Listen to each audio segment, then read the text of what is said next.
Elizabeth related to Jane the next day what had passed between Mr. Wickham and herself. Jane listened with astonishment and concern.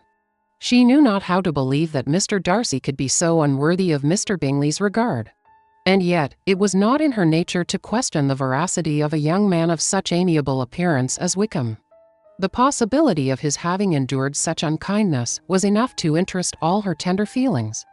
And nothing remained therefore to be done but to think well of them both, to defend the conduct of each, and throw into the account of accident or mistake whatever could not be otherwise explained.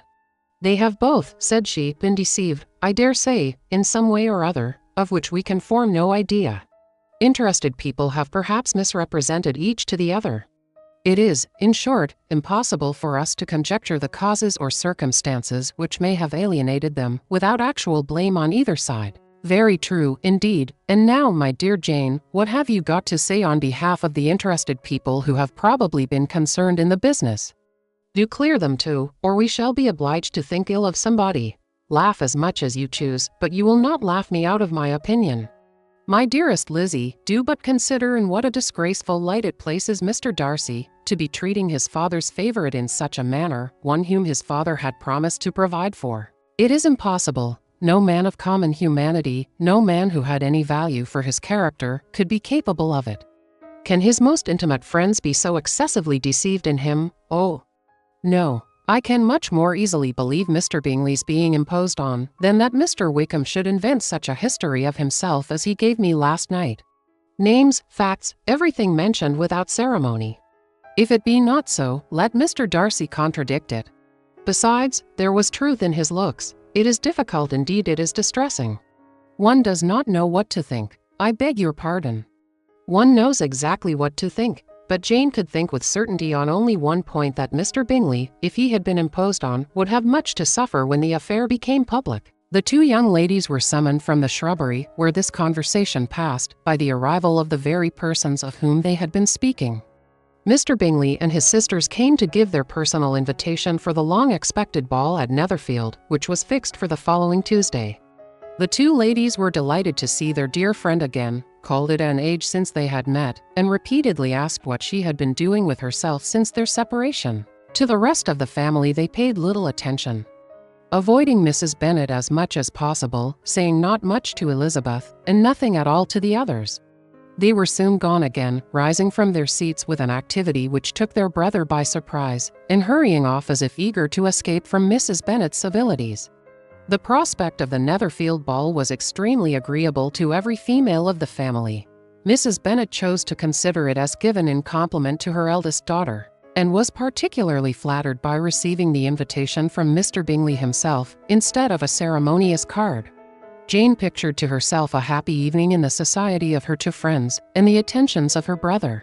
And Elizabeth thought with pleasure of dancing a great deal with Mr. Wickham, and of seeing a confirmation of everything in Mr. Darcy's look and behaviour. The happiness anticipated by Catherine and Lydia depended less on any single event, or any particular person, for though they each, like Elizabeth, meant to dance half the evening with Mr. Wickham, he was by no means the only partner who could satisfy them, and a ball was, at any rate, a ball.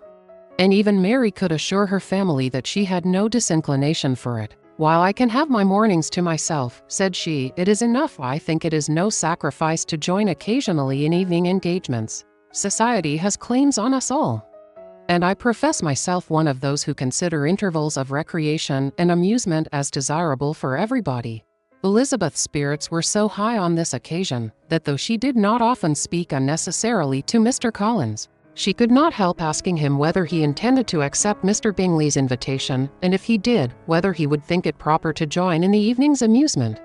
And she was rather surprised to find that he entertained no scruple whatever on that head, and was very far from dreading a rebuke either from the Archbishop or Lady Catherine de Bourgh by venturing to dance. "I am by no means of the opinion, I assure you," said he, "that a ball of this kind, given by a young man of character to respectable people, can have any evil tendency. And I am so far from objecting to dancing myself, that I shall hope to be honoured with the hands of all my fair cousins in the course of the evening. And I take this opportunity of soliciting yours, Miss Elizabeth, for the two first dances especially, a preference which I trust my cousin Jane will attribute to the right cause, and not to any disrespect for her. Elizabeth felt herself completely taken in. She had fully proposed being engaged by Mr. Wickham for those very dances.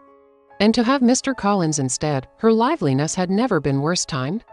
There was no help for it, however. Mr. Wickham's happiness and her own were perforce delayed a little longer, and Mr. Collins's proposal accepted with as good a grace as he could. She was not the better pleased with his gallantry from the idea it suggested of something more. It now first struck her that she was selected from among her sisters as worthy of being mistress of Hunsford Parsonage, and of assisting to form a quadrille table at Rosings, in the absence of more eligible visitors. The idea soon reached to conviction, as she observed his increasing civilities toward herself, and heard his frequent attempt at a compliment on her wit and vivacity. And though more astonished than gratified herself by this effect of her charms, it was not long before her mother gave her to understand that the probability of their marriage was extremely agreeable to her. Elizabeth, however, did not choose to take the hint, being well aware that a serious dispute must be the consequence of any reply. Mr. Collins might never make the offer. Until he did, it was useless to quarrel about him. If there had not been a Netherfield ball to prepare for and talk of, the younger Miss Bennets would have been in a very pitiable state at this time, for from the day of the invitation to the day of the ball, there was such a succession of rain as prevented their walking to Meryton once. No officers, no news could be sought after the very Shiroses for Netherfield were got by proxy. Even Elizabeth might have found some trial of her patience in weather which totally suspended the improvement of her acquaintance with Mr. Wickham. And nothing less than a dance on Tuesday could have made such a Friday, Saturday, Sunday, and Monday endurable to Kitty and Lydia.